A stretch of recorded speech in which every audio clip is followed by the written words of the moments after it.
இந்த கும்பராசி அன்பர்கள் நிறைய பேருக்கு உங்களுக்கு உண்டான ஒரு தேவைகள் நிறைவேறக்கூடிய ஒரு மாதமாக தான் இந்த சனி வக்ர காலம் இருக்க போது.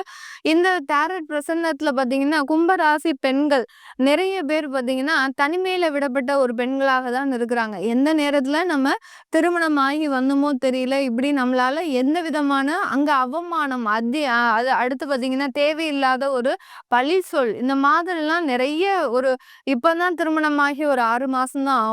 ஆனாலும் அந்த இடத்துல ஒரு பெரிய அவச்சொல்லை இந்த பெண்கள் சந்திக்கிறதுக்கு உண்டான ஒரு நேரமாக இருக்கும். தனி நபராக போராடக்கூடிய ஒரு நேரமாக தான் இந்த சனி வக்ரம் பெண்களுக்கு அதிகப்படியான ஒரு உணர்ச்சிகளை கொடுக்கக்கூடிய ஒரு நேரமாக இருக்க போகுது. ஆண்கள் பார்த்தீங்கன்னா, இந்த சனி வக்ர காலகட்டத்துல நிறைய ஆசைகள்னால திரியக்கூடிய ஒரு நேரம். ஆசைகள் அளவுக்கு அதிகமா இருக்கும். போதை பழக்கம் இதெல்லாம் இந்த காலகட்டம் அதிகரிக்கக்கூடிய ஒரு நேரமாக இருக்கும்.